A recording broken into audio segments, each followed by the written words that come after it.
universo onde nossas melhores teorias deixam de funcionar. Não porque faltem dados ou tecnologia, mas porque as próprias regras da realidade começam a se quebrar.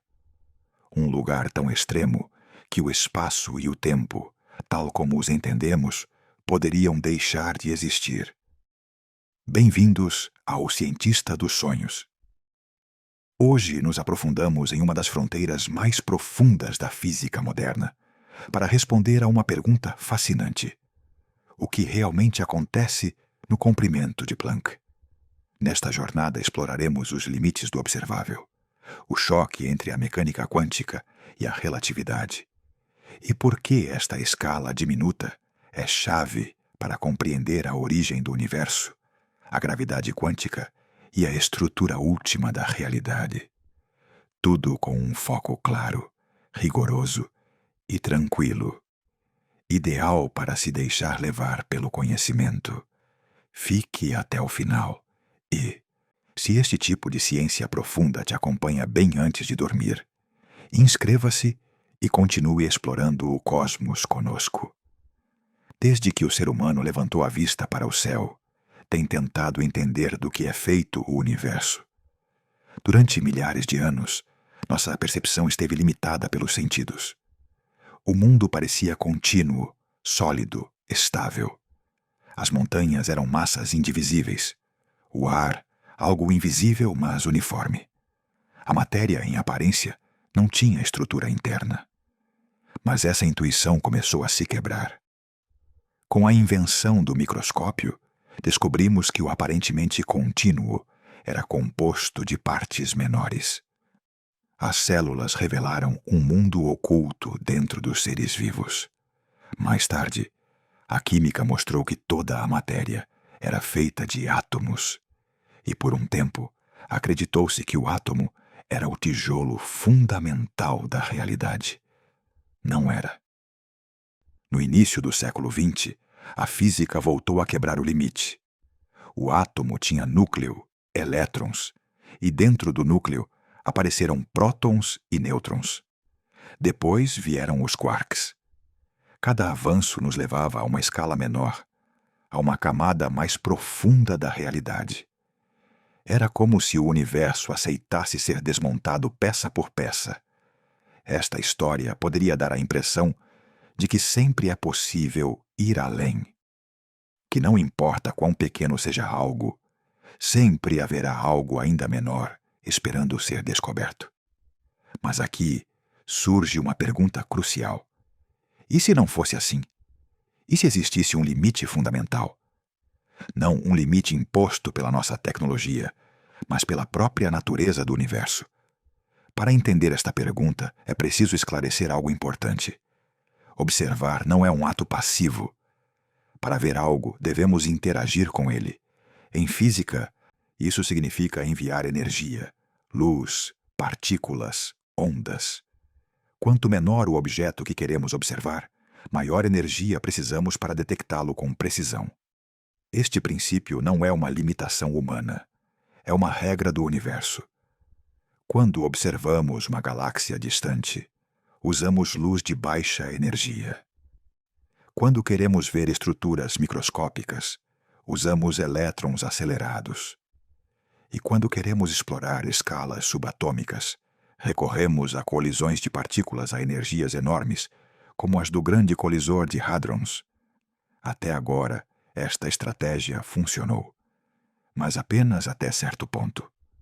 À medida que aumentamos a energia para observar coisas cada vez menores, entramos em um território perigoso. A energia não é algo abstrato.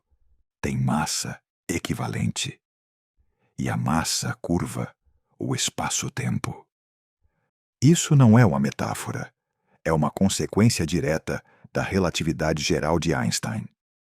Aqui é onde a história muda. Se tentássemos observar uma região do espaço extremamente pequena, concentrando uma enorme quantidade de energia nela, essa energia poderia colapsar o espaço-tempo e formar um buraco negro. Ou seja, ao tentar ver o que há em escalas ultradiminutas, poderíamos destruir a informação que tentamos observar. O universo, de alguma forma, se protege a si mesmo. Isso nos leva a uma ideia inquietante. Talvez exista uma escala mínima abaixo da qual o conceito de medir deixa de fazer sentido. Não porque não saibamos como fazê-lo, mas porque o próprio ato de observar se torna fisicamente impossível. Essa escala é o comprimento de Planck. Mas antes de falar de números, o importante é o conceito. O comprimento de Planck não surge de um experimento isolado, nem de uma decisão arbitrária. Aparece quando combinamos três pilares da física: a gravidade, a mecânica quântica e a relatividade. Três teorias que descrevem o universo com enorme precisão, mas que raramente se encontram no mesmo cenário. Quando o fazem, apontam para um limite. Até essa escala, falamos de espaço e tempo como se fossem um cenário contínuo, como um tecido suave sobre o qual ocorrem os eventos do universo. Mas ao nos aproximarmos deste limite extremo, essa imagem começa a se quebrar.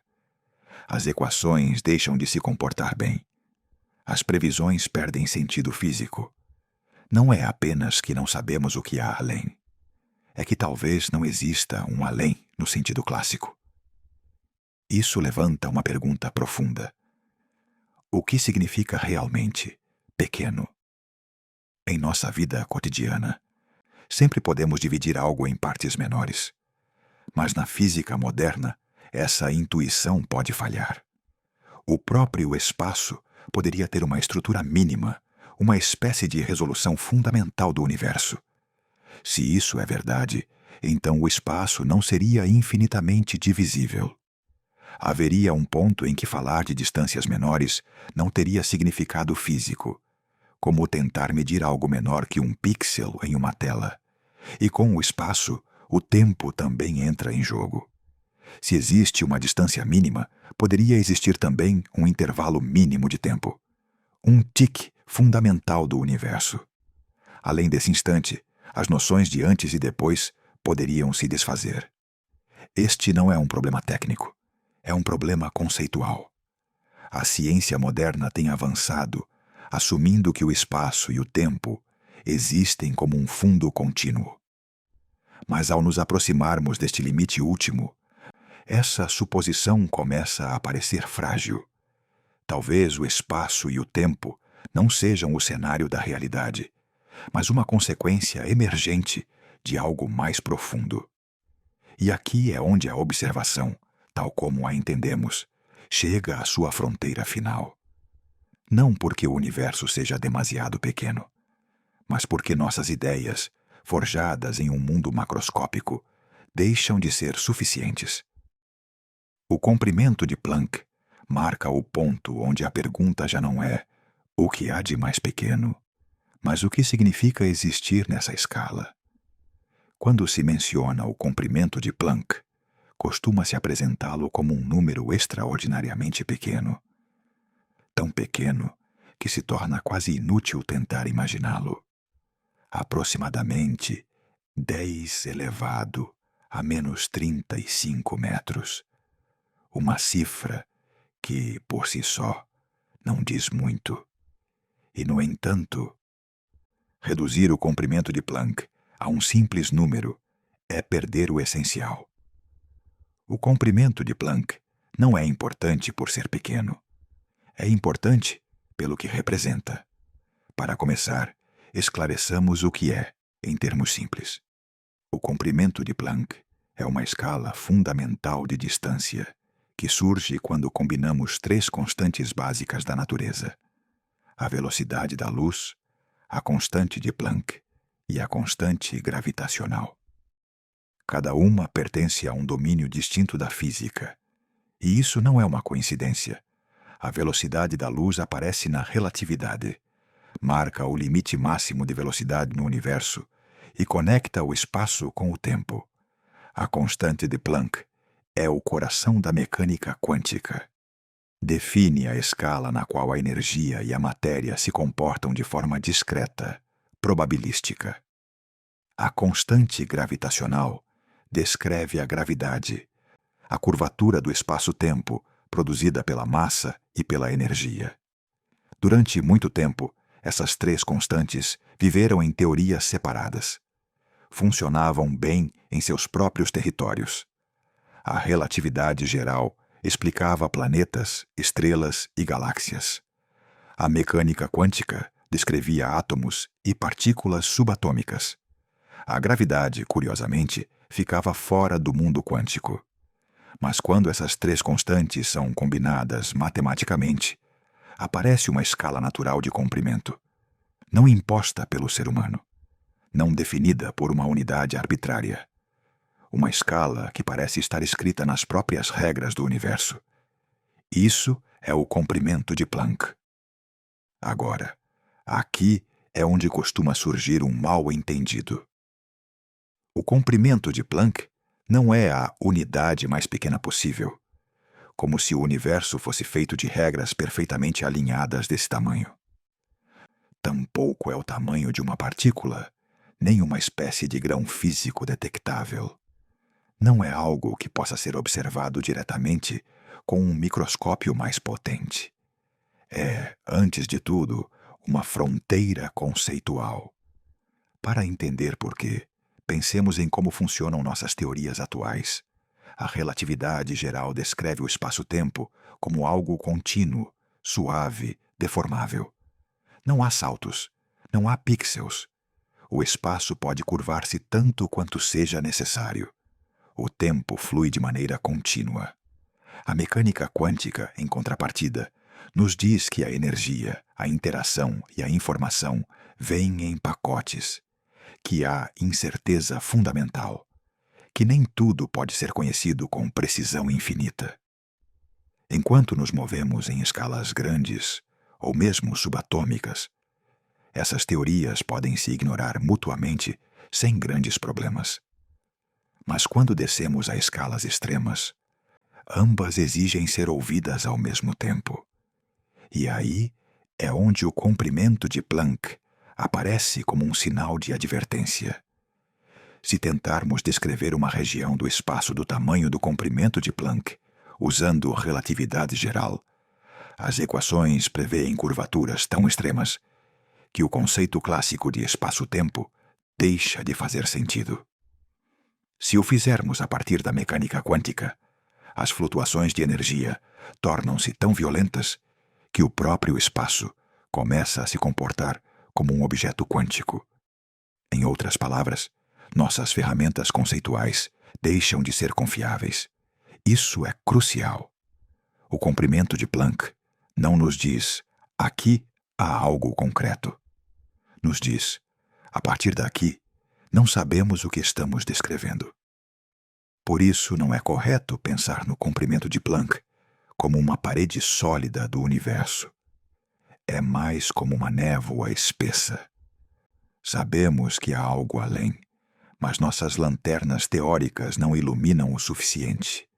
Antes de avançar, lembre-se que você pode desfrutar de narrações completas como esta, baixando-as do link disponível no vídeo, e assim poderá desfrutá-las a qualquer momento, e sem incômodas interrupções por anúncios. Agora bem, continuando. Outro erro comum é imaginar que o comprimento de Planck é simplesmente o próximo degrau, depois dos quarks, ou das partículas fundamentais. Não é. As partículas existem dentro do espaço-tempo. O comprimento de Planck questiona a estrutura do espaço-tempo em si. Não estamos falando de o que há dentro de algo, mas de o que é esse algo. Neste ponto, a física deixa de ser uma lista de objetos e se torna uma reflexão sobre os fundamentos. O espaço é algo contínuo ou discreto? O tempo é uma dimensão fundamental ou uma consequência emergente?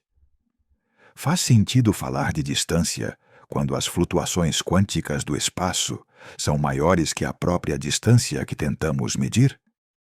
O comprimento de Planck marca o limiar onde estas perguntas deixam de ser filosóficas e se tornam inevitáveis. Também é importante esclarecer o que o comprimento de Planck não é. Não é uma previsão experimental confirmada.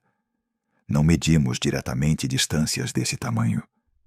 Tampouco é uma garantia de que o espaço esteja pixelado exatamente nessa escala. É possível que a estrutura real do universo seja mais complexa. O que sabemos é que qualquer teoria que tente unificar a gravidade com a mecânica quântica terá que enfrentar essa escala. Não pode ignorá-la.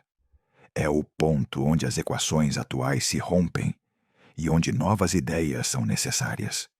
Por isso, o comprimento de Planck aparece uma e outra vez em teorias de gravidade quântica. Na teoria de cordas, define o tamanho típico das cordas fundamentais.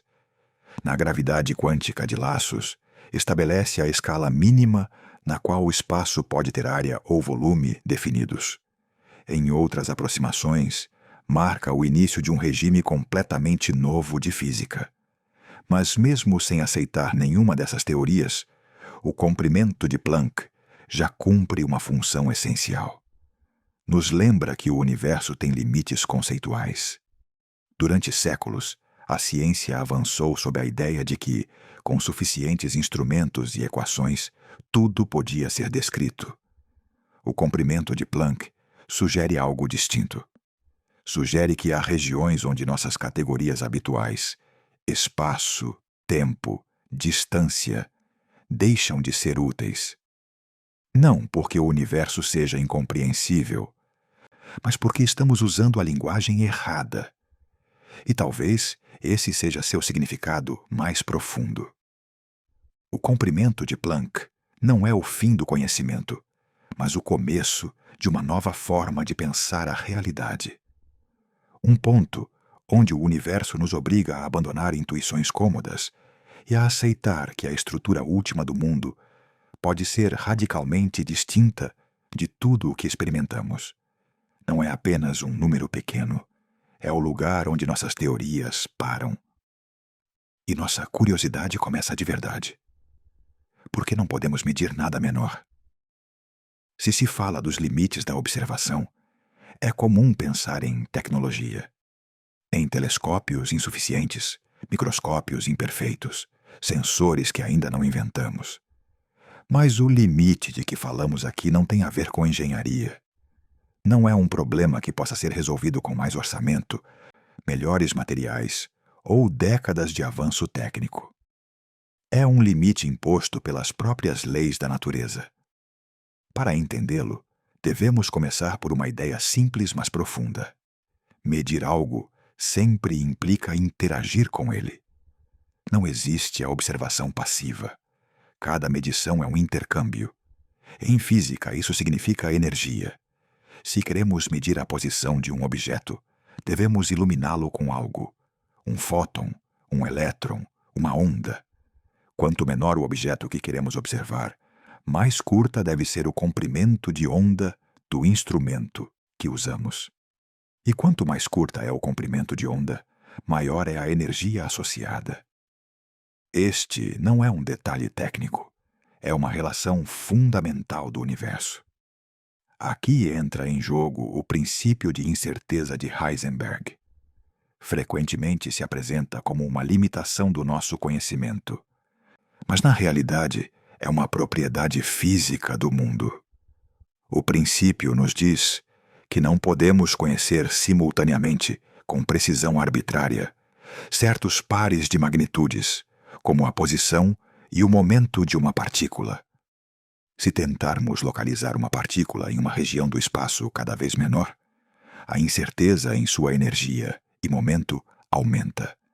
Não porque nossos instrumentos sejam ruins, mas porque assim funciona a realidade em nível quântico. Isso tem consequências diretas. Para medir distâncias extremamente pequenas, precisamos usar partículas ou radiação de energia extremamente alta. Mas essa energia não é inofensiva. A energia tem massa equivalente, e a massa curva o espaço-tempo. Aqui é onde a gravidade entra em cena de uma forma inesperada. Em nossa experiência cotidiana, a gravidade é fraca. Podemos ignorá-la quando estudamos átomos ou partículas, mas quando concentramos enormes quantidades de energia em um volume diminuto, a gravidade deixa de ser desprezível, torna-se dominante. Imagine tentar observar uma região do espaço tão pequena que se aproxima do comprimento de Planck. Para isso, você precisaria concentrar uma quantidade colossal de energia em um ponto extremamente reduzido. Essa concentração de energia faria com que o espaço-tempo se curvasse de forma extrema. Segundo a relatividade geral, se energia suficiente se concentra em uma região suficientemente pequena, forma-se um buraco negro. Este é o ponto crucial. Ao tentar observar distâncias menores que o comprimento de Planck, o próprio ato de medição colapsaria a região observada em um buraco negro. A informação que você tentava obter ficaria oculta atrás de um horizonte de eventos. Em vez de ver mais, você veria menos. O universo responde à nossa tentativa de olhar demasiado de perto, fechando a cortina. Este resultado não depende de uma teoria especulativa. Surge diretamente de combinar dois princípios bem estabelecidos: a mecânica quântica e a relatividade geral. Separadamente, ambas funcionam de maneira extraordinária. Juntas, nos dizem que existe um limite natural à resolução do espaço. Não é uma barreira artificial, é uma consequência inevitável. Isso nos leva a uma ideia profunda. Há escalas que não só são difíceis de observar, mas fisicamente impossíveis de observar. Não porque algo nos impeça, mas porque a própria estrutura do universo o proíbe. Neste ponto, o conceito clássico de medição se rompe. Normalmente assumimos que podemos, em princípio, observar qualquer coisa se usarmos a ferramenta adequada. Mas em escalas extremas, a ferramenta se torna o problema. A energia necessária para observar destrói aquilo que queremos observar. Isso também nos obriga a repensar o que entendemos por distância. Se não podemos medir uma distância menor que certo limite, então essa distância deixa de ser uma magnitude física operativa. Pode existir em uma equação formal, mas não como algo que possa ser verificado ou ter significado experimental. O comprimento de Planck emerge exatamente neste cruzamento. É a escala na qual a energia necessária para medir uma distância é suficiente para converter essa região em um buraco negro, não um pouco maior, não um pouco menor. Justo aí. Por isso não é uma casualidade matemática. É o ponto onde a gravidade e a mecânica quântica se encontram em conflito direto. Uma exige energia alta para observar escalas pequenas. A outra castiga essa energia com curvatura extrema do espaço-tempo. Este conflito nos diz algo importante. O espaço não pode se comportar como um fundo passivo em todas as escalas. Em certo nível, o espaço responde, reage, torna-se dinâmico de uma maneira radical. Além disso, este limite não depende de usarmos luz, partículas ou qualquer outro método imaginável. Não importa quão engenhosa seja a técnica. Qualquer forma de observação que tente resolver detalhes menores requer energia. E a energia sempre tem consequências gravitacionais. Este é um ponto que frequentemente é ignorado. Não se trata de que ainda não sabemos como medir escalas menores. Trata-se de que não existe um método coerente para fazê-lo sem violar as próprias leis físicas que conhecemos. O comprimento de Planck, então, não é apenas um número conveniente. É o sinal de que chegamos à beira da aplicabilidade de nossos conceitos clássicos. Além dessa beira, falar de medir, distância ou observação pode deixar de fazer sentido. E isso tem implicações profundas. Se não podemos observar diretamente, o que ocorre em escalas menores. Então, qualquer teoria sobre esse regime deve ser construída de forma indireta, através de consistência matemática, princípios gerais e consequências observáveis em escalas maiores. Isso é o que faz da gravidade quântica um dos maiores desafios da física moderna.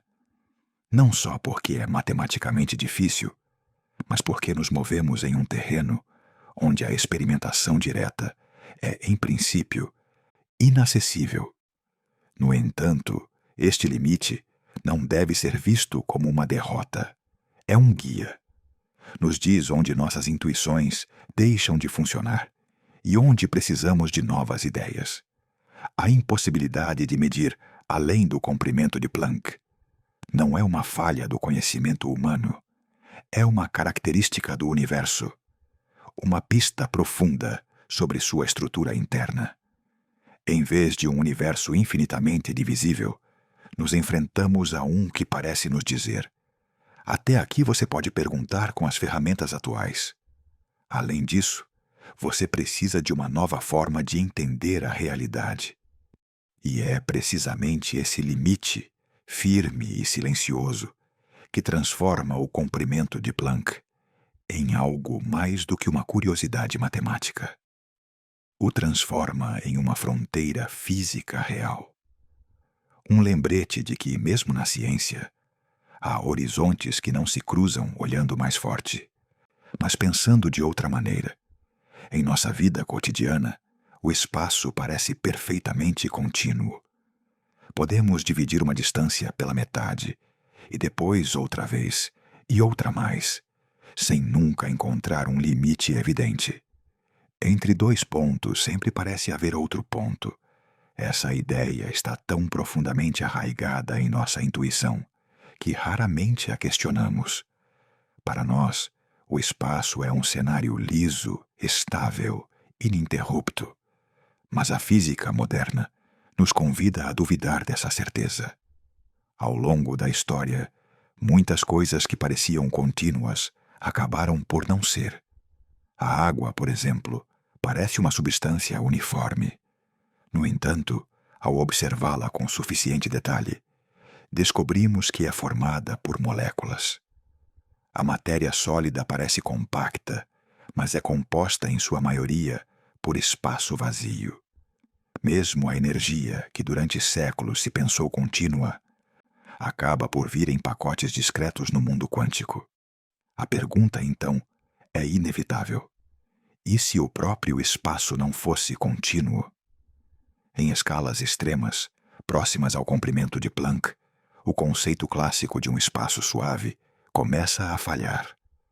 Não porque tenhamos provas diretas de uma estrutura granular, mas porque nossas teorias deixam de descrevê-lo de forma coerente. As equações que funcionam tão bem em escalas grandes tornam-se instáveis, imprevisíveis. Uma forma útil de pensar nisso é com uma analogia visual.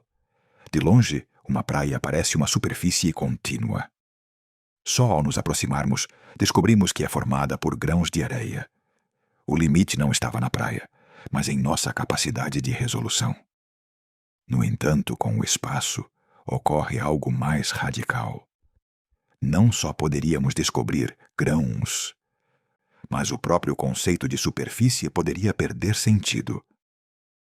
No regime quântico extremo, o espaço não seria simplesmente uma coleção de blocos diminutos perfeitamente ordenados. Seria algo muito mais dinâmico, algo que flutua. A mecânica quântica nos diz que mesmo o vácuo não está realmente vazio. Está cheio de flutuações, de campos que aparecem e desaparecem. Em escalas normais, essas flutuações são quase imperceptíveis.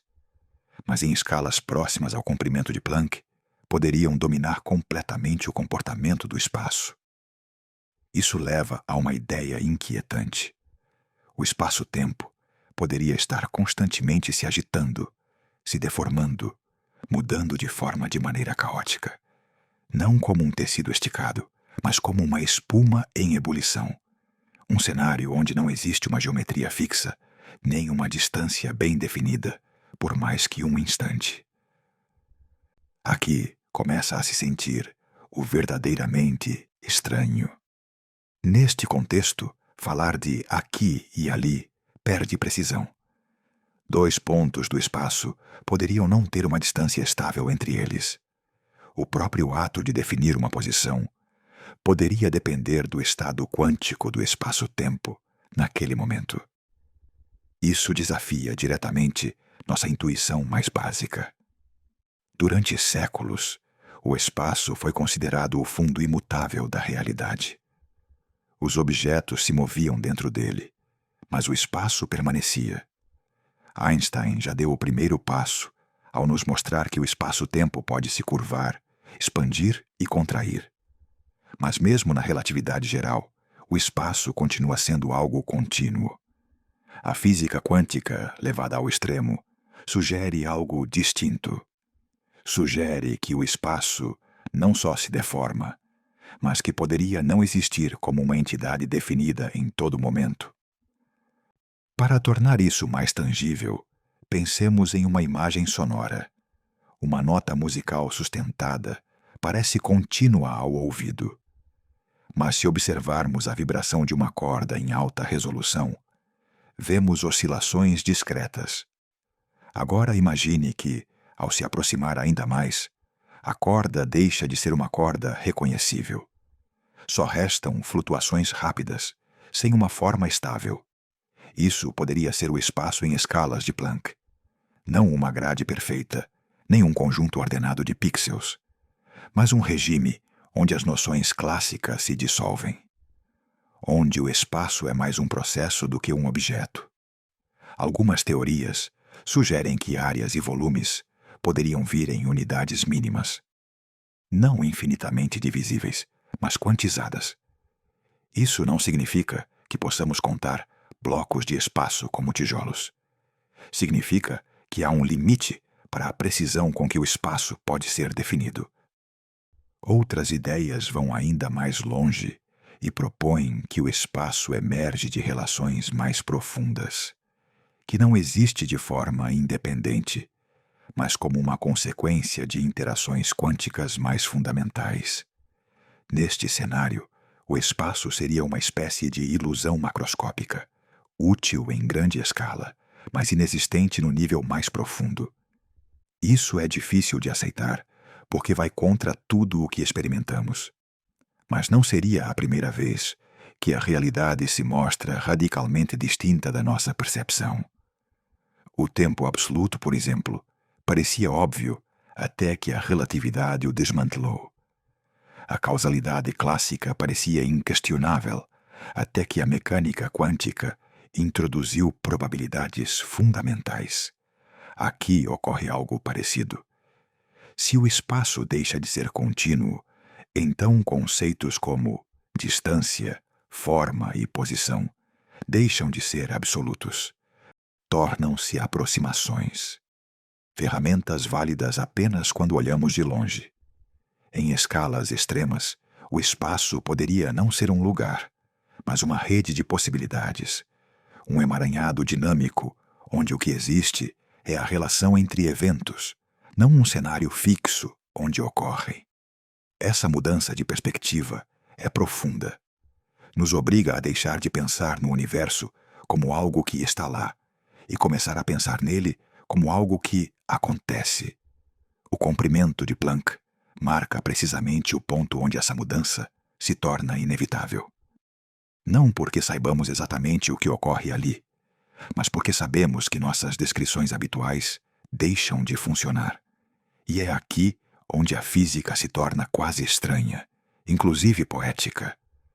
Não no sentido romântico, mas no sentido de se confrontar com algo que não se encaixa em nossas categorias mentais.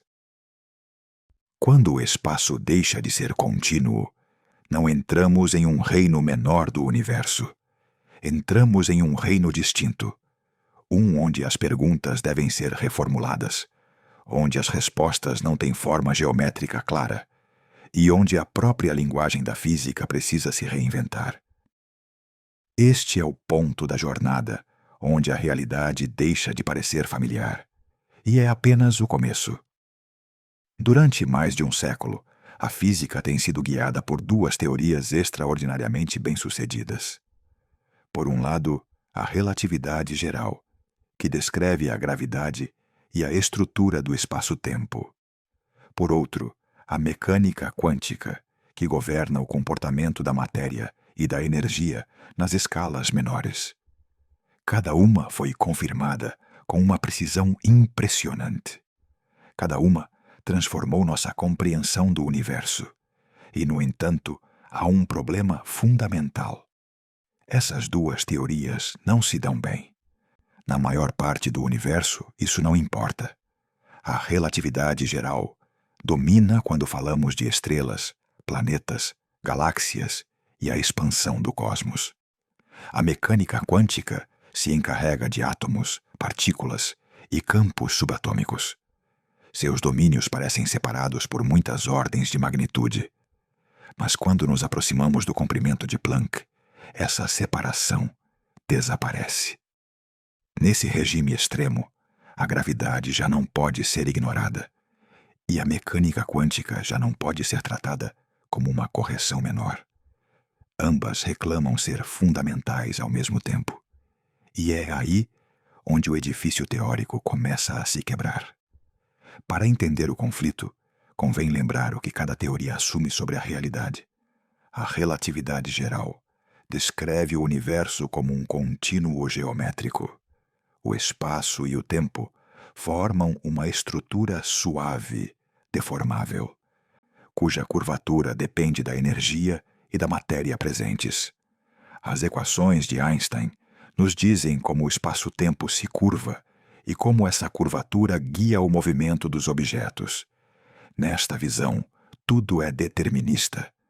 Se conhecemos a distribuição de energia e matéria, podemos prever como o espaço-tempo evoluirá. Não há flutuações espontâneas. Não há incerteza fundamental. A mecânica quântica, em contrapartida, nos apresenta um mundo radicalmente distinto. As partículas não têm posições definidas até que sejam medidas. Os campos flutuam mesmo no vácuo.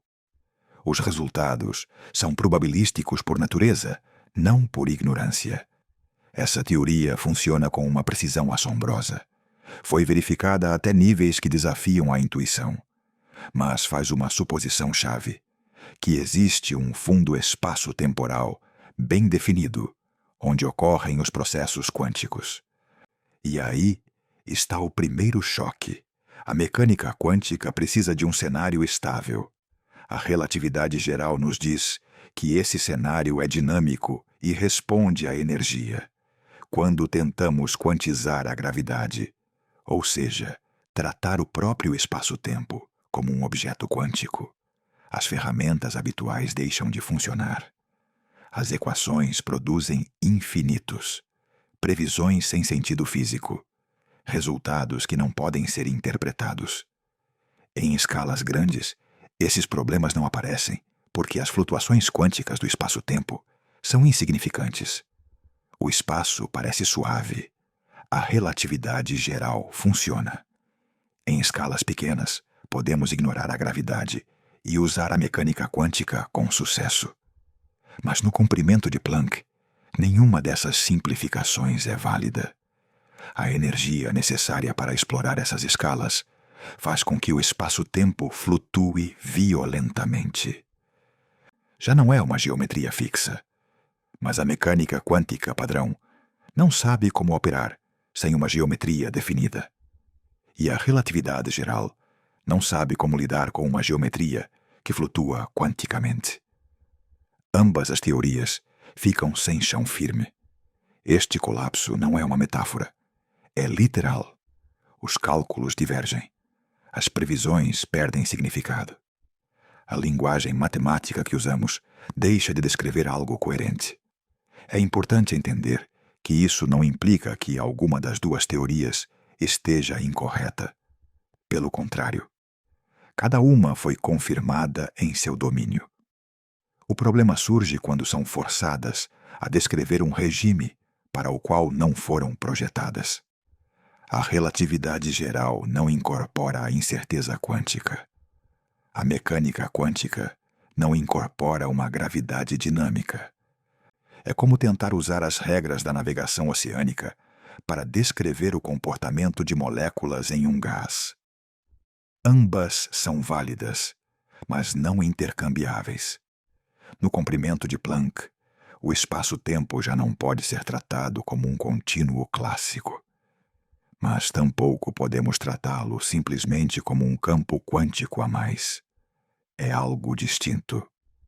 Este conflito torna-se especialmente evidente quando tentamos descrever situações extremas, como o interior dos buracos negros ou a origem do universo.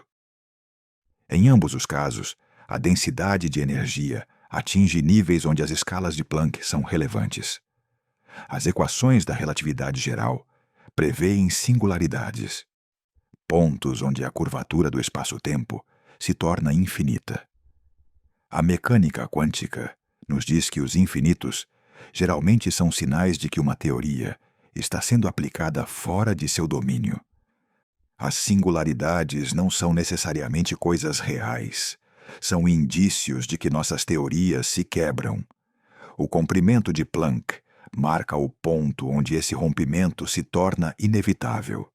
Não importa quão refinadas sejam as correções, não importa quantos termos adicionemos. As duas teorias, tal como estão formuladas, não podem coexistir sem contradições nesse regime. Isso tem uma consequência profunda. Nossa descrição atual do universo é incompleta.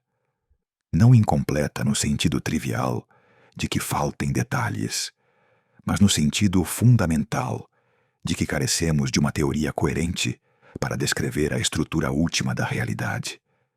E, no entanto, este colapso é também uma oportunidade. Ao longo da história, os grandes avanços em física surgiram precisamente quando teorias bem-sucedidas entram em conflito. A mecânica quântica nasceu do fracasso da física clássica em explicar certos fenômenos. A relatividade surgiu das inconsistências entre a mecânica clássica e o eletromagnetismo. Hoje, o comprimento de Planck ocupa esse mesmo lugar. É o ponto onde nossas ideias mais profundas se contradizem, onde o universo nos obriga a buscar uma teoria nova, uma teoria que não trate o espaço e o tempo como simples cenários, uma teoria que incorpore a incerteza sem destruir a geometria, uma teoria que torne a gravidade e o quântico compatíveis. Até que essa teoria exista, o comprimento de Planck continuará sendo uma fronteira. Um lugar onde sabemos exatamente por que nossas teorias falham, mas ainda não como substituí-las.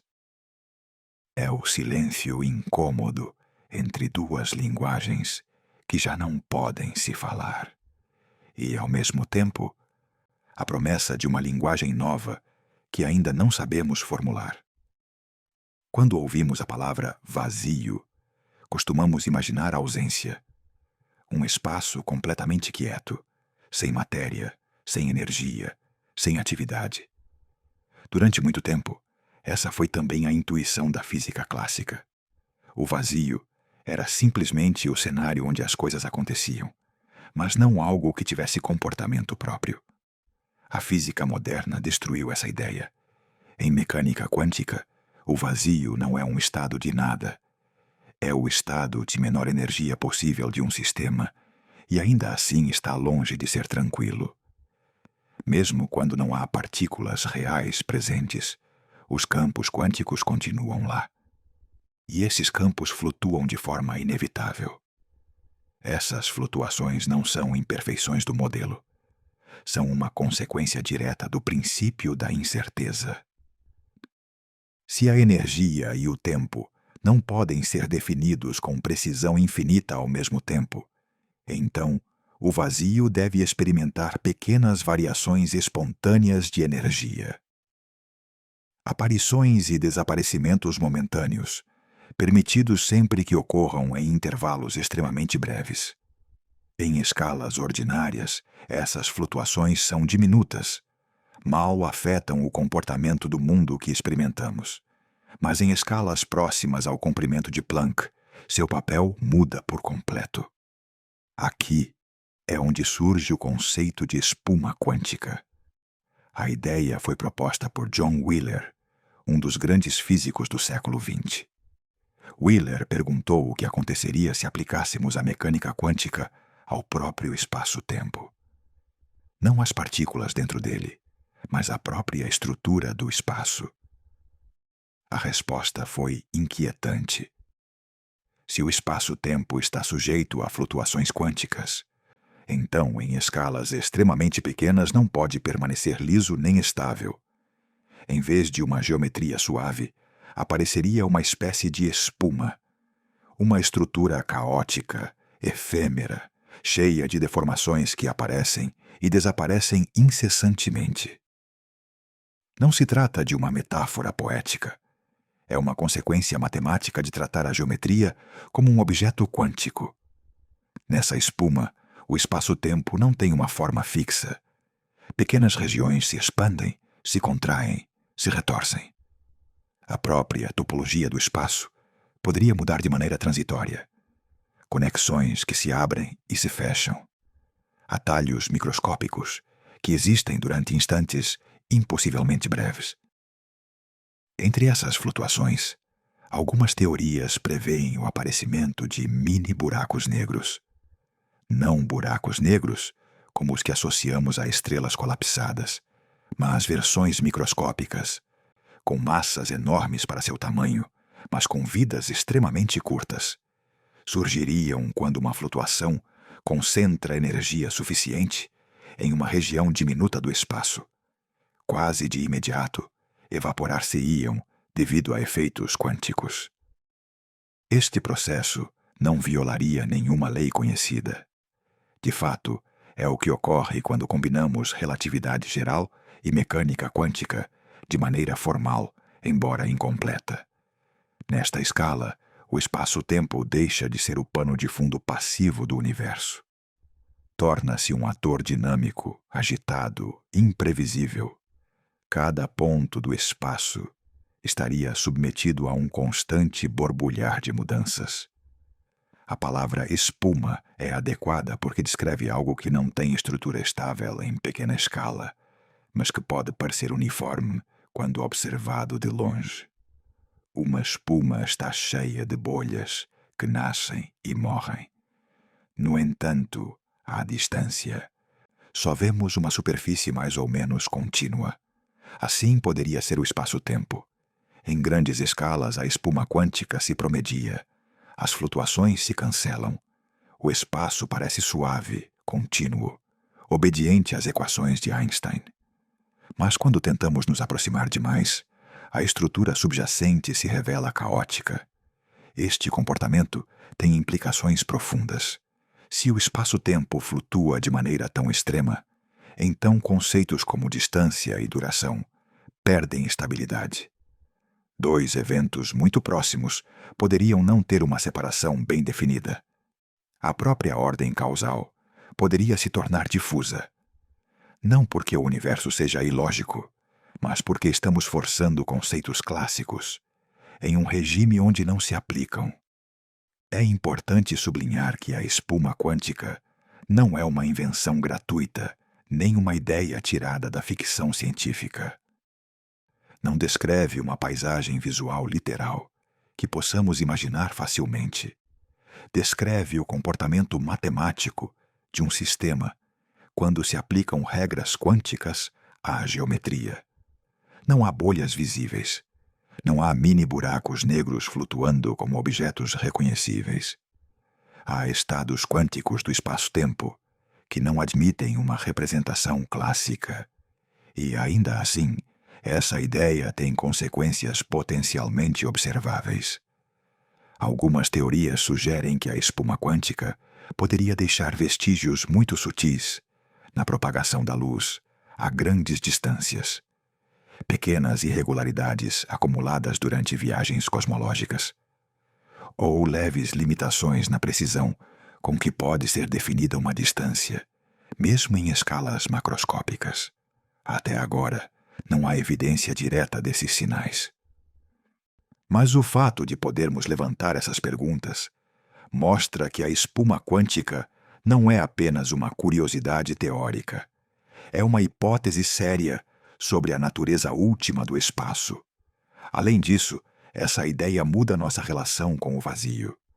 O vazio já não é um fundo silencioso.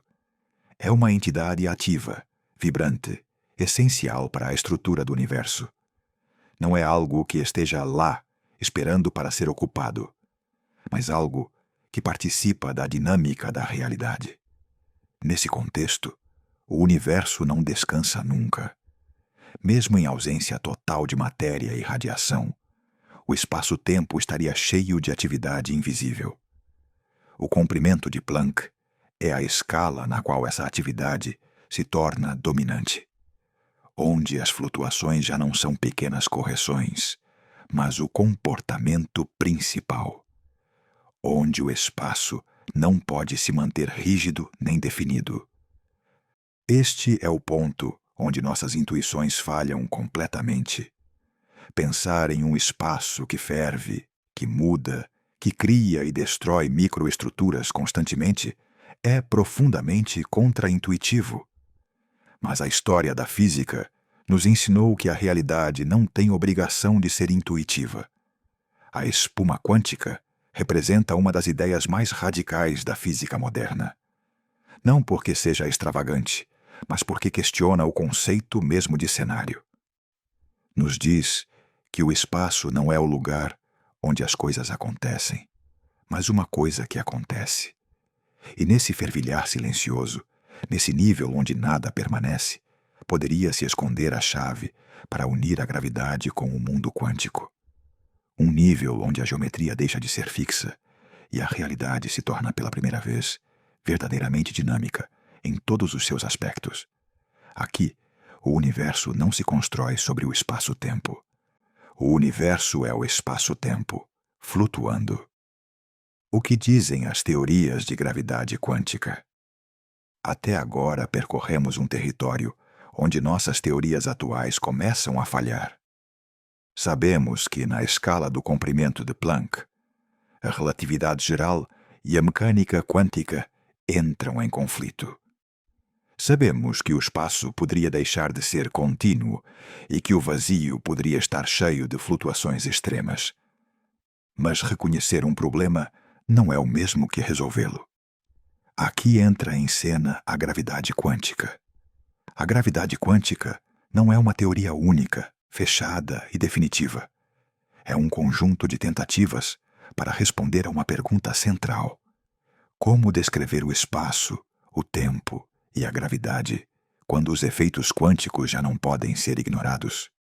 Cada abordagem propõe uma resposta distinta, com ideias profundas e, em muitos casos, radicais. Comecemos com a mais conhecida. A teoria de cordas parte de uma intuição simples, embora suas consequências sejam complexas. Em vez de considerar que as partículas fundamentais são pontos sem tamanho, propõe que são objetos estendidos extremamente pequenos, chamados cordas. Essas cordas vibram de distintas maneiras, e cada modo de vibração se manifesta como uma partícula diferente. O importante nesse contexto não são tanto as cordas em si, mas o que implicam para o espaço-tempo. Na teoria de cordas, a gravidade não é adicionada de fora. Surge de maneira natural. Uma das vibrações possíveis da corda se comporta exatamente como o graviton, a partícula hipotética que transmitiria a gravidade. Isso foi uma surpresa importante quando a teoria começou a se desenvolver. Na escala de Planck, a teoria de cordas sugere que já não faz sentido falar de pontos exatos no espaço. As cordas têm um comprimento mínimo. Não podem ser comprimidas indefinidamente. Isso introduz uma espécie de limite natural à resolução do espaço. O espaço, então, não estaria feito de pontos infinitamente pequenos, mas de interações entre objetos estendidos. Tentar localizar algo com precisão absoluta perde sentido, porque as cordas sempre ocupam uma região mínima. Além disso, a teoria de cordas propõe que o espaço tem mais dimensões do que percebemos. Não dimensões grandes e visíveis, mas dimensões compactas, enroladas sobre si mesmas, em escalas próximas ao comprimento de Planck. Essas dimensões adicionais influenciariam as propriedades fundamentais das partículas e das forças. Nesse quadro, o espaço-tempo continua existindo, mas sua estrutura é mais rica e flexível do que sugere a relatividade geral. Não é simplesmente um fundo contínuo, mas algo moldado pelas vibrações e relações entre cordas. No entanto, a teoria de cordas tem um preço. É matematicamente exigente e, até agora, não produziu previsões diretas que possam ser comprovadas experimentalmente. Ainda assim, oferece uma visão coerente na qual a gravidade e a mecânica quântica convivem sem contradições. A gravidade quântica de laços adota uma abordagem muito distinta. Em vez de introduzir novos objetos dentro do espaço, questiona diretamente a natureza do próprio espaço. Essa teoria parte da relatividade geral e tenta quantizá-la, sem adicionar dimensões extras nem partículas novas. O resultado é uma imagem na qual o espaço não é contínuo, mas discreto. Segundo a gravidade quântica de laços, o espaço é formado por uma rede de relações fundamentais, chamadas redes de spins. Essas redes não vivem dentro do espaço. Elas são o espaço. Cada elo e cada nó representa unidades mínimas de área e volume. Na escala de Planck, o espaço não pode ser dividido arbitrariamente. Há áreas mínimas e volumes mínimos. Não porque alguém os imponha, mas porque as equações o exigem. Nessa visão, o espaço se parece menos com um tecido suave e mais com uma estrutura tecida, mas não uma malha rígida, e sim uma rede quântica dinâmica. As conexões mudam. A geometria evolui no tempo. O tempo, de fato, ocupa um lugar peculiar nessa teoria. Em algumas formulações, o tempo não aparece como uma variável fundamental. A mudança ocorre, mas não necessariamente em relação a um relógio externo. Isso sugere que o tempo poderia ser uma propriedade emergente, não uma dimensão básica. Na gravidade quântica de laços, o comprimento de Planck marca o tamanho típico dos átomos de espaço, não como partículas, mas como unidades geométricas. Em escalas maiores, essas unidades se combinam e dão lugar ao espaço contínuo que experimentamos. Essa teoria tem tido sucesso ao resolver alguns problemas conceituais, como as singularidades. Em certos modelos, o Big Bang não é uma singularidade infinita, mas uma transição de um estado prévio. O espaço não colapsa até desaparecer. Ele salta. Além dessas duas grandes linhas, existem outras propostas que tentam abordar a gravidade quântica de ângulos distintos. Algumas teorias sugerem que o espaço-tempo é emergente, resultado de algo mais fundamental que não é geométrico. Nessas ideias, o primário não é o espaço, mas as relações de informação, de causalidade ou de emaranhamento quântico. O espaço seria uma forma útil de descrever padrões estáveis em larga escala. Outras abordagens exploram a ideia de que a causalidade, não a geometria, é o elemento básico. Nesses modelos, o universo é construído como uma rede de eventos relacionados causalmente, e o espaço-tempo aparece como uma descrição aproximada dessa rede quando observado de longe. Também há abordagens que modificam a relatividade geral de maneira controlada, introduzindo novos princípios que limitam como o espaço se comporta em escalas extremas. Nesses casos, o comprimento de Planck atua como uma constante que regula a estrutura da realidade. O que todas essas teorias têm em comum é uma rejeição à ideia de um espaço-tempo infinitamente divisível e passivo. Em todas elas, o espaço na escala de Planck é dinâmico, limitado e profundamente distinto de nossa intuição cotidiana. Nenhuma dessas teorias foi confirmada de maneira definitiva. Todas enfrentam desafios matemáticos, conceituais e experimentais. Mas todas coincidem em algo essencial. A estrutura do espaço em escalas extremas não pode ser descrita com as ferramentas atuais. A gravidade quântica não busca adicionar um detalhe a mais ao nosso mapa do universo. Busca redesenhar o mapa completo. E nesse redesenho, o comprimento de Planck não é um detalhe técnico.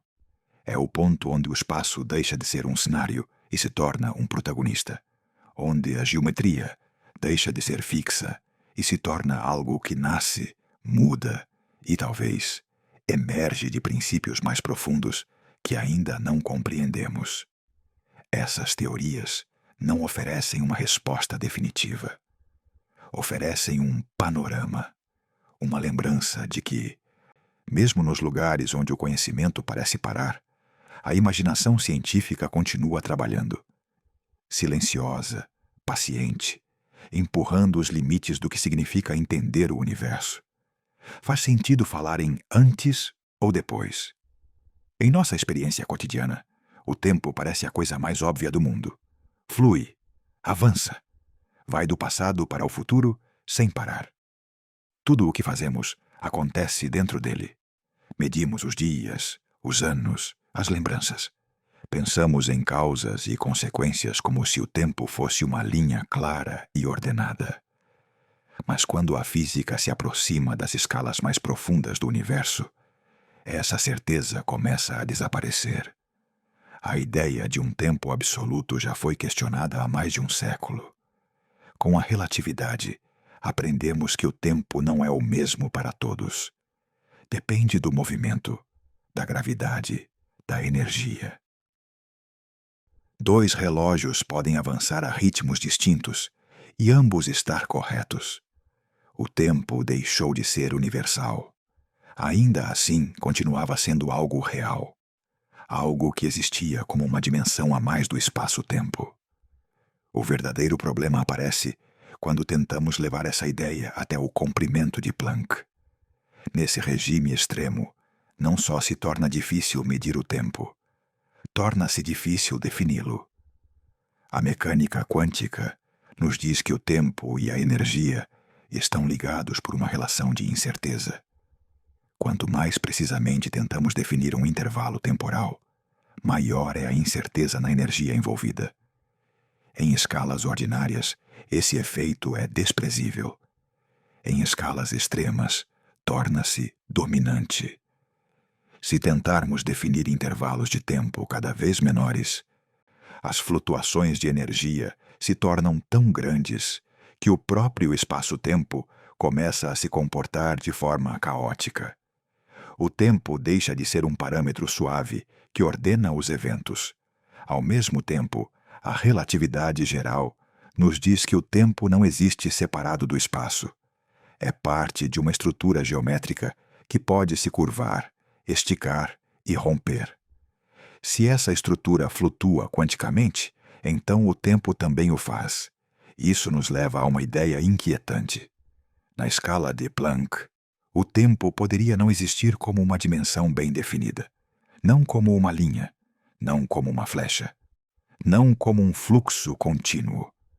Algumas teorias de gravidade quântica reforçam essa ideia. Em certas abordagens, o tempo não aparece como uma variável fundamental nas equações. O que aparece são relações entre estados, mudanças correlacionadas. O tempo emerge apenas quando observamos o sistema de uma perspectiva macroscópica. Nesse sentido, o tempo poderia ser uma aproximação, não um ingrediente básico do universo. Isso é profundamente contraintuitivo, porque toda a nossa linguagem é construída em torno do tempo.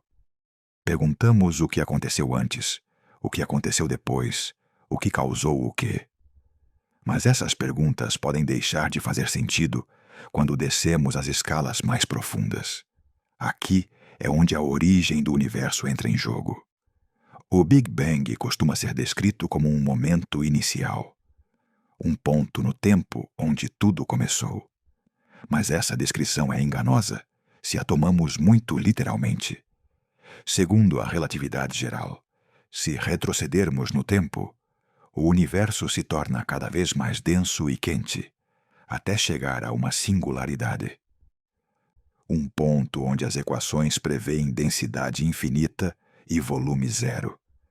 Mas, como já vimos, as singularidades costumam indicar que uma teoria foi levada além de seu domínio de validade. Perto do Big Bang, as escalas de Planck se tornam relevantes. A gravidade e a mecânica quântica já não podem ser ignoradas. E nesse regime, o conceito clássico de tempo poderia deixar de se aplicar. Isso significa que perguntar o que aconteceu antes do Big Bang pode ser uma pergunta mal formulada. Não porque não saibamos a resposta, mas porque o conceito de antes poderia não existir nesse contexto. É como perguntar o que há ao norte do Polo Norte. A pergunta usa um quadro que deixa de ser válido nesse ponto. Algumas teorias sugerem que o Big Bang não foi um começo absoluto, mas uma transição, uma mudança de fase do universo. Um rebote de um estado anterior. Mas mesmo nesses modelos, o tempo tal como o entendemos poderia não se estender além de certo limite. Outras propostas vão mais longe e sugerem que o tempo emerge junto com o espaço, que não houve um antes, mas uma região onde as noções de tempo e espaço ainda não estavam definidas. Isso desafia profundamente nossa intuição causal. Estamos acostumados a pensar que todo evento tem uma causa anterior. Mas a física moderna sugere que a própria causalidade poderia ser uma propriedade emergente, válida apenas quando o tempo está bem definido. Em escalas de Planck, o universo poderia não obedecer a uma narrativa linear. Poderia existir em um estado onde as relações não estão ordenadas temporalmente da forma clássica. Isso não implica caos absoluto. Implica que a ordem que percebemos é uma propriedade coletiva, não fundamental. Dessa perspectiva, o tempo seria similar à temperatura. Em nível microscópico, as partículas não têm temperatura. A temperatura emerge quando consideramos grandes conjuntos. Do mesmo modo, o tempo poderia emergir quando consideramos sistemas macroscópicos, não quando analisamos a estrutura última do espaço-tempo. Essa ideia muda por completo nossa relação com a origem do universo. O Big Bang não seria o primeiro instante, mas o limite de uma descrição, o ponto onde nossas noções clássicas deixam de funcionar. Além desse ponto, não há passado nem futuro, apenas uma região onde a linguagem do tempo ainda não se aplica. Isso também tem implicações filosóficas profundas. Se o tempo não é fundamental, então o fluxo que experimentamos poderia ser uma consequência de como nosso cérebro e nosso ambiente organizam a informação, não uma propriedade básica do cosmos. E, no entanto, essa conclusão não trivializa nossa experiência. Pelo contrário, a situa dentro de um contexto mais amplo. Nos mostra que o tempo que vivemos é real em nossa escala, embora não seja absoluto. O comprimento de Planck marca o limiar onde o tempo começa a perder seu papel central, onde deixa de ser o eixo em torno do qual a realidade se organiza. E isso é talvez uma das descobertas mais desconcertantes da física moderna, porque nos obriga a aceitar que mesmo algo tão íntimo como a passagem do tempo poderia não ser uma verdade universal, mas uma propriedade emergente do universo. Nesse limite silencioso, onde o antes e o depois se dissolvem, não encontramos respostas simples. Encontramos um convite para reformular as perguntas e para reconhecer que a origem do universo não é apenas um problema de cosmologia, mas um desafio profundo à nossa forma de entender a própria realidade. Quando pensamos na origem do universo, a primeira coisa que nos vem à mente é o Big Bang, essa espécie de explosão inicial que deu início a tudo o que conhecemos: o espaço, o tempo, a matéria, a energia. Durante décadas, os cientistas têm trabalhado com a ideia de um universo que se expande a partir de um estado extremamente denso e quente. Os modelos matemáticos da relatividade geral de Einstein nos permitem retroceder no tempo, até os instantes mais primordiais do cosmos, aproximando-nos cada vez mais desse ponto zero inicial. Mas aqui é onde surge um problema fascinante. Quando tentamos descrever o que acontecia nos primeiros instantes, nos deparamos com limites que não são tecnológicos, mas fundamentais. A física que usamos para o mundo cotidiano e até para as estrelas deixa de funcionar. A relatividade geral nos diz como a gravidade molda o espaço e o tempo, mas assume que estes são contínuos, suaves, infinitamente divisíveis. A mecânica quântica, por outro lado, nos diz como as partículas e a energia se comportam em escalas microscópicas, mas não contempla a gravidade. E justo quando retrocedemos ao instante inicial do universo, essas duas teorias entram em conflito. Aqui é onde o comprimento de Planck entra em cena. Este número incrivelmente pequeno, aproximadamente 1,6 vezes 10 elevado a menos 35 metros, não é apenas um dado curioso, mas um limite fundamental.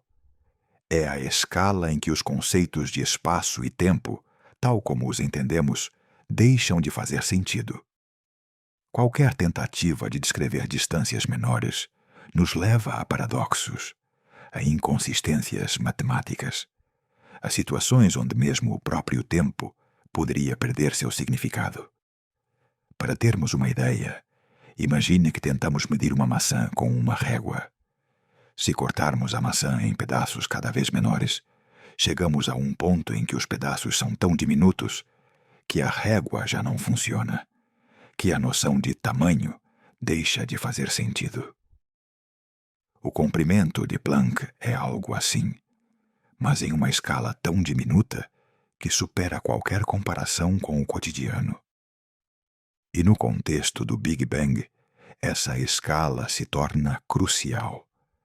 Antes que o universo tivesse um tamanho maior que o comprimento de Planck, falar de dentro ou fora, de em cima ou embaixo, de tempo e espaço, simplesmente não faz sentido. Se tentarmos usar a relatividade geral para descrever esse primeiro instante, obtemos resultados absurdos. Densidades infinitas, temperaturas infinitas, curvaturas infinitas.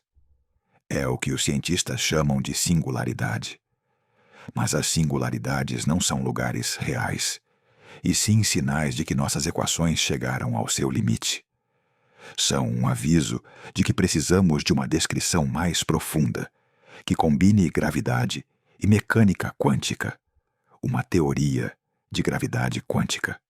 Sem ela, o início do universo é inatingível para a física tal como a conhecemos. Aqui é onde entra um conceito que pode parecer estranho. O universo, em suas primeiras frações de segundo, poderia ter sido dominado pela incerteza quântica. A ideia não é nova, mas sim surpreendente. A mecânica quântica nos diz que não podemos conhecer com exatidão simultaneamente certas propriedades de um sistema, como posição e momento. Em escalas de Planck, isso significa que o próprio espaço-tempo treme, flutua, se agita de maneira que a noção de trajetória ou localização perde sentido. O universo, em seus primeiros instantes, não era um espaço liso, mas um mar turbulento de possibilidades, um terreno onde o que hoje consideramos leis físicas poderia ter sido mais um conjunto de probabilidades. Imaginemos, por um momento, que o universo é como um oceano que se agita sob a influência de correntes invisíveis. Em grande escala, vemos ondas suaves e previsíveis, como a física que observamos na Terra ou no espaço. Mas se pudéssemos nos reduzir ao tamanho de moléculas e átomos, descobriríamos que a água não é contínua. É formada por moléculas em movimento constante, colidindo umas com as outras. Agora imagine nos reduzirmos ainda mais, muito mais que o tamanho de um átomo, até chegar ao comprimento de Planck. Ali, o oceano do espaço-tempo deixa de parecer líquido e uniforme. Ele se converte em algo que mal podemos imaginar. Um tecido vibrante e mutável, onde a continuidade desaparece. Essas ideias, embora abstratas, têm implicações profundas para como concebemos o nascimento do universo. Se o espaço e o tempo não existiam de maneira clássica antes do comprimento de Planck, então o Big Bang, como um ponto definido, deixa de ser uma descrição literal. Não foi uma explosão em um espaço pré-existente. Foi a criação simultânea do espaço e do tempo, de modo que antes de certo limite, não podemos dizer que existia algo antes ou depois. O universo não surgiu em um ponto dentro de outro espaço, mas o próprio espaço se expandiu de um estado onde as leis clássicas ainda não tinham sentido. Por isso, os cosmólogos modernos buscam teorias de gravidade quântica. Tentam descrever como um universo poderia surgir de um estado onde o comprimento de Planck marca o limite da descrição.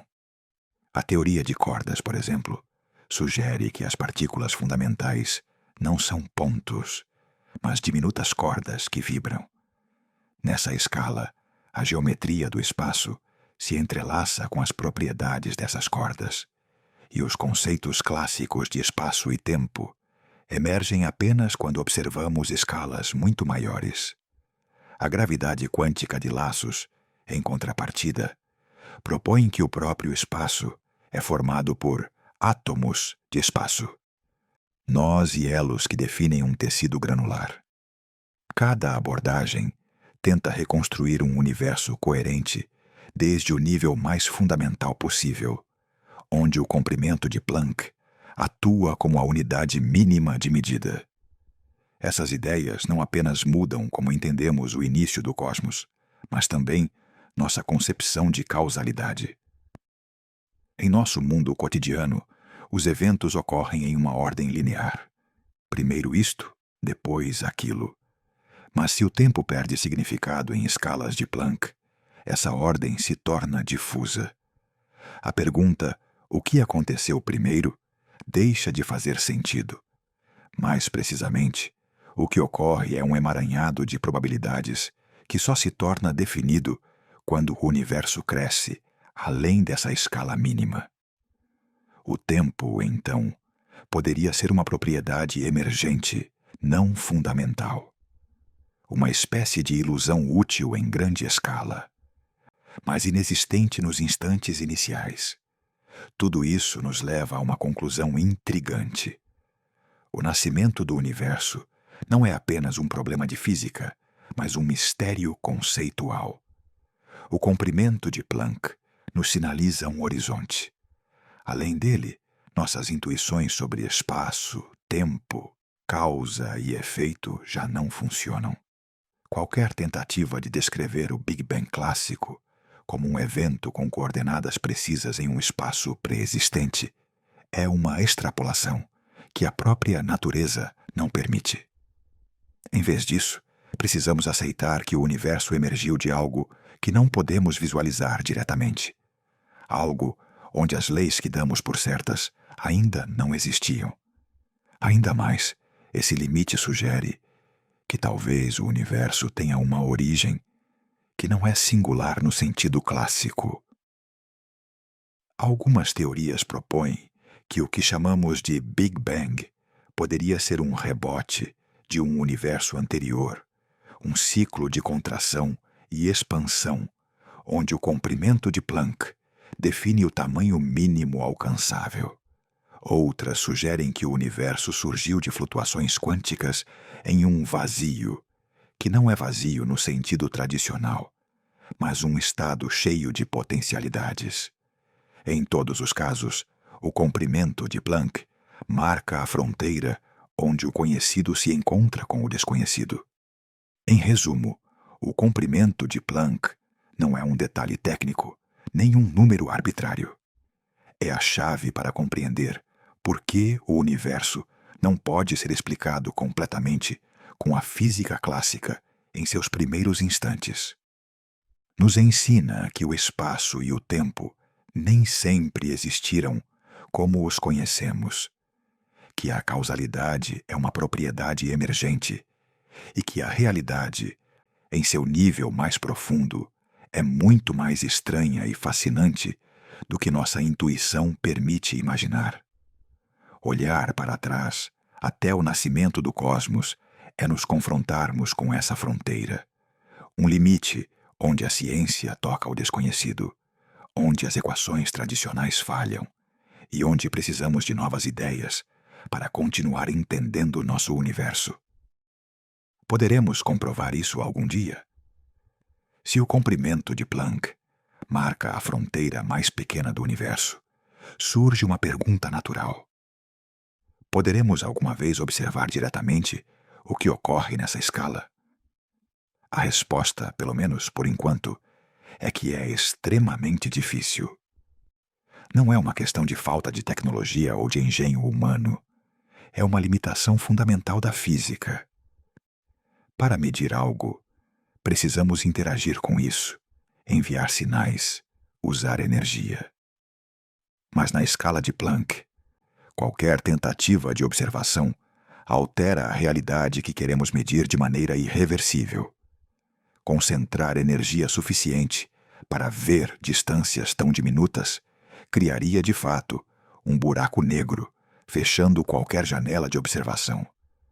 Isso não significa que tudo seja pura especulação. Os cientistas buscam sinais indiretos, pistas que poderiam confirmar ou refutar nossas teorias. Por exemplo, algumas teorias prevêem que o universo primitivo deixou marcas sutis na radiação cósmica de fundo, um eco antigo do Big Bang que ainda podemos observar. Outras sugerem que poderiam existir desvios microscópicos na propagação da luz ou de partículas de alta energia, efeitos mínimos que poderiam se acumular em grandes distâncias e ser detectáveis por experimentos precisos. Existem também experimentos de física de partículas e colisionadores que, embora não alcancem o comprimento de Planck, nos ajudam a entender como a gravidade se comporta em escalas pequenas. Cada descoberta, cada medida mais precisa, permite restringir as teorias, descartando algumas possibilidades e reforçando outras. A ciência avança assim, mesmo sem ver diretamente o núcleo mais profundo do universo. Podemos nos aproximar dele através de consequências observáveis e padrões indiretos. De certo modo, a dificuldade de comprovar essas ideias reflete o extraordinário do conceito. O comprimento de Planck não é apenas um número. É um limite que nos convida a ser criativos, a pensar em novas formas de experimentar e em sinais que poderiam estar escondidos no que já podemos medir. Não é uma porta fechada, mas um desafio. Como explorar o que está além do nosso alcance imediato? Como compreender um universo que, em sua mínima escala, nos supera? O comprimento de Planck não é simplesmente um obstáculo técnico ou um número que os físicos usam em fórmulas. É um aviso silencioso. Nossa compreensão da realidade poderia ser incompleta. Durante séculos, acreditamos que o espaço e o tempo são contínuos, infinitamente divisíveis, que podemos analisá-los até a última fração. A física moderna nos mostra que não necessariamente é assim. Existe um limite, um horizonte, que nos lembra que nossas ferramentas conceituais e matemáticas são, em última instância, aproximações. Aceitar este limite não é renunciar ao conhecimento, mas ampliar nossa perspectiva. Ensina-nos humildade intelectual. Por mais avançadas que sejam nossas teorias, sempre haverá fronteiras onde a intuição e a experiência cotidiana deixam de funcionar.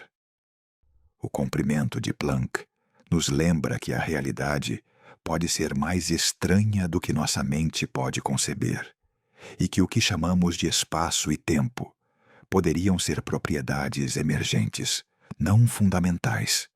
Este limite também se conecta com a curiosidade humana.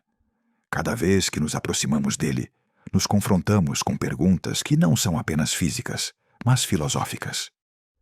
O que significa que o tempo possa não existir em escalas diminutas? O que implica que o espaço seja granular ou flutuante?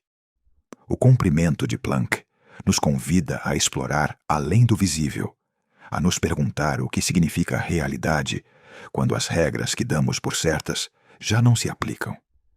Em certo sentido, é um lembrete de que a ciência não é apenas um conjunto de fórmulas e experimentos.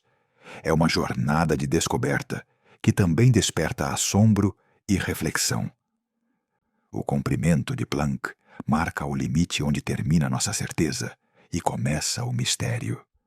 E esse mistério é o que impulsiona a imaginação, a criatividade e a busca incansável para entender o universo, mesmo quando a resposta definitiva parece inatingível. Ao chegar ao final desta jornada, percebemos algo profundo. Talvez ainda não saibamos formular as perguntas corretas. O comprimento de Planck não nos oferece respostas definitivas sobre a origem do universo, nem sobre a natureza última do espaço e do tempo. Em vez disso, ele nos aponta um limite, um horizonte onde nossas teorias atuais deixam de funcionar e onde a intuição humana tropeça com o desconhecido. É como olhar para um mar nebuloso. Vemos a superfície, compreendemos suas ondas e correntes, mas além há territórios que ainda não podemos cartografar. O comprimento de Planck nos indica exatamente onde termina nossa compreensão direta e começa esse terreno inexplorado. Não é um encerramento, mas um convite a continuar perguntando, a seguir imaginando e a reconhecer que o universo pode ser mais estranho, mais sutil e mais fascinante do que fomos capazes de conceber até agora. O que este limite nos ensina não é apenas físico, mas também filosófico. Ele nos lembra que a curiosidade humana é ilimitada e que cada fronteira descoberta abre novas perguntas. Mesmo que não possamos observar diretamente o tecido mais profundo do cosmos, podemos buscar pistas, construir modelos, imaginar cenários e, acima de tudo, manter-nos abertos a ideias que desafiem nossa percepção do tempo, do espaço e da própria realidade. A ciência, no final, não é apenas acumular respostas. É aprender a formular perguntas cada vez mais precisas e profundas. Se você quiser continuar explorando temas como este, as narrações completas deste e de outros vídeos podem ser baixadas no link do vídeo, para desfrutá-las sem interrupções e a qualquer momento. É uma maneira de mergulhar na ciência de forma tranquila, sem anúncios nem distrações, e deixar que as ideias fluam enquanto você escuta, pensa e se maravilha. Obrigado por nos acompanhar nesta jornada ao limite do universo. Se você gostou desta exploração, não se esqueça de se inscrever, ativar o sininho e compartilhar este conteúdo com aqueles que também amam a ciência e o mistério do cosmos. Cada inscrição e cada comentário nos ajuda a continuar criando vídeos longos, detalhados e reflexivos para aqueles que buscam compreender um pouco mais do universo que habitamos.